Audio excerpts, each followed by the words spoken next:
Welcome to a few moments together on the Parsha. This Shabbos, right after Yom Kippur, we are going to have the privilege of reading Parshas Haszinu.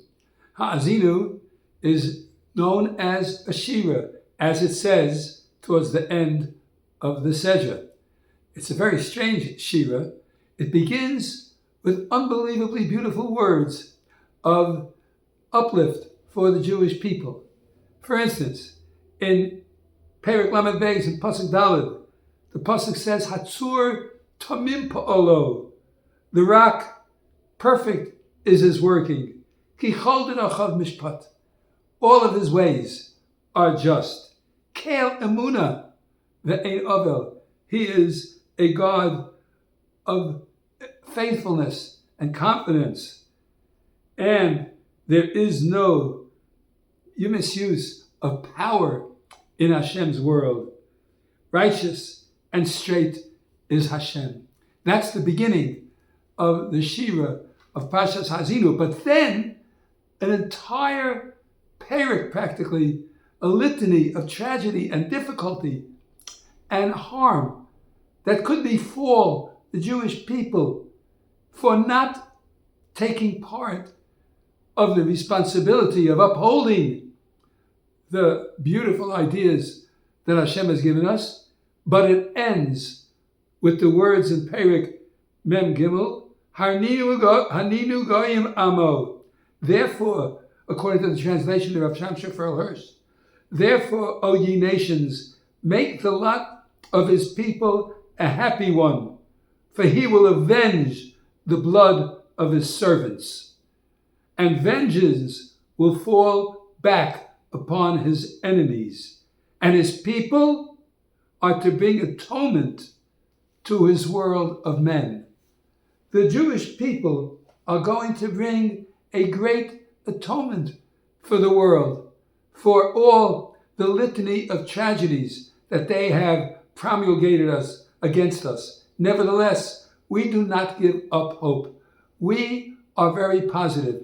You know, in the Yom Kippur, when we beg for tshuva, and sometimes we're under the impression that even though we did all the steps of tshuva, we regretted our past, we were sorry for what we did, and we made promises in the hope of keeping all the laws that we possibly can.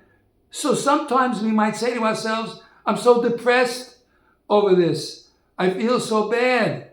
I shouldn't have done what I've done. The Torah tells us that is absolutely not part of the tshuva process. In fact, I want to read to you a statement in the tshuvas of the Igros Moshe. Moshe Feinstein, Zecher Tzadik Livrocha, writes in the I believe it's the sixth volume of the Shilas and Tshuvas of the Igros Moshe. He quotes in Tshuva Kuf Yud Zayin towards the end. In the beginning and in the middle of the Tshuva, Rav Moshe lays out how a person can do Tshuva. At one point he mentions, remember, Hashem is forgiving. And if you really pour your heart into Tshuva, he accepts it. And at the end, he says the following, V'od tzricha ladas. He tells the woman who writes the letter, you have to know that the purpose of the tshuva is, of course, going to be accomplished. Utzricha ladas she chas v'shalom lihios be'itzovon. God forbid you should be sad. Ella besimcha. You should be rejoicing because you were worthy to do tshuva. This is something that we have to keep in mind. We have to be happy when we get a mitzvah and the opportunity to do it, and to do the mitzvahs of having trust that everything Hashem does is all for the good. We don't always see it, but we have the emunah that is so. Let me give you an example of that. Speaking about the holy Reb Moshe, I'd like to mention also his son Reb David, my Rebbe in the yeshiva many years ago, Zichrono Livracha, my Rebbe, Reb David Zichrono Livracha, who in the last year of his life was told that he must eat on Yom Kippur because he was pretty badly ill. He was badly ill. And the doctors told him that he must eat. And he smiled. And they said, "You don't feel bad?" He said, "Feel bad? How can I feel bad? If that's the mitzvah and that's what Hashem wants me to do, I have to be happy with the opportunity that I can fulfill the mitzvah of doing what the Torah tells me to do, of fulfilling the halachic responsibility that I have.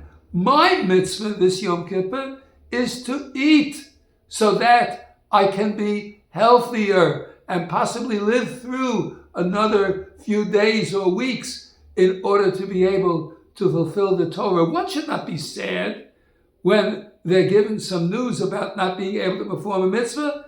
When you have no choice because that's the law, one is happy. When it comes to the fasting on Yom Kippur, we're supposed to be happy that we're fasting because we're fulfilling Hashem's requirements. I have to share with you a very interesting halacha that's brought up in Siman Taf Chav Vav in the Shulchan Aruch. You know, we say in the davening of Musaf a few times a pasuk from Perek Tes Zion in Vayikra, where it says in pasuk Lamed, "Ki bayom hazeh yechaper aleichem v'tar eschem mikol chatosechem." On this day, Hashem is going to forgive you. Guaranteed. It's guaranteed that if you do tshuva, Hashem is going to forgive you. You pray on Yom Kippur, you fast on Yom Kippur, you're going to guaranteed that this is going to bring about that you're going to get tshuva. Now, there's an interesting halacha which I'm bringing up in Siman Taf Chav Vav. It's talking about Kiddush HaChodesh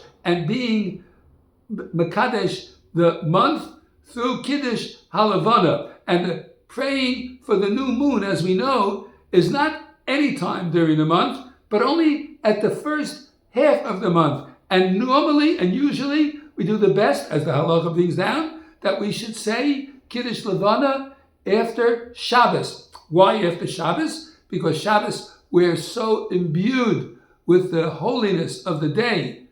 So someone might ask, yes, but we're filled with eating on a Shabbos and enjoying the day. But on Yom Kippur, should we say Kiddush Levana after Yom Kippur? So the halacha says that you're supposed to say Uvmotzoi Yom Kippurim Mekadshin. On the night after Yom Kippur, you say Kiddush Levana, even though you've been fasting so long, and you'll say, "But I'm not really, so happy." Oh no, says the halacha. The yesh at that time shorim b'simcha, because then we are b'simcha. We've just got forgiveness from Hashem. What a gift He gave us. He told us that we are going to be forgiven, Lifnei Hashem Titharu. And so we go out and say Kiddush Levana, wearing our kittel, standing with our sneakers after the Yom Tov of Yom Kippur, and we're dancing and singing in Freilich because Hashem has forgiven us. And each and every one of us, when we have this tshuva, we should remember Parshas Haszinu is a shira with all its litany of difficulties. At the end, Haninu Goyim Amo. They're going to sing for the Jewish people. They're going to dance because we brought goodness and peace and happiness to the world instead of evil. Instead of the evil that the world tries to perpetrate against us. This Shira is going to be for us a witness about all the generations in which we were so loyal to Hashem under any and all circumstances. Let's take Parshas Haszinu and sing along with it. Let's have a wonderful Yom Tov upcoming in this Mansim Haszinu of Sukkot, and we should recognize that, like we said in the Parsha Hatzur, Tomim Po'olo, everything is complete. Tamimus, complete from Hashem. I wish everyone, number one, first of all, a complete and wonderful Gemar Chasima Tova and a complete and wonderful Yom Tov upcoming after Shabbos of Sukkos in the Parsha with the gifts of the Parsha of Haszinu. HaKadosh Baruch Hu should send nothing but joy for all the Jewish people throughout the world and bring peace for all the people in the world too, so that we can have a Ziman Simchasenu. Shabbat Shalom Umevarach.